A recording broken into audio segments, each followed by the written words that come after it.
Salam dostlar, Türkmen Sohbet kanalıma hoş geldiniz. Men bugünkü videomda size VPN'in işleyenlerini görkezdik. O VPN'in adı Sur VPN.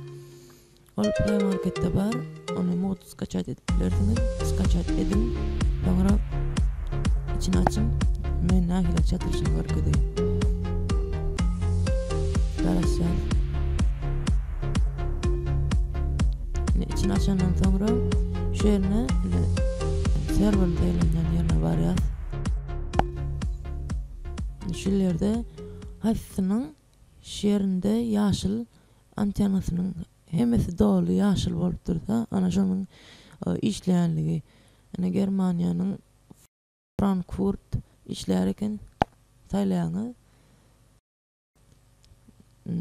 prenumad edeceğiniz, garaşağınız çatcar. Adam hiç ilek vaatın eylemeye derro çık çatcar.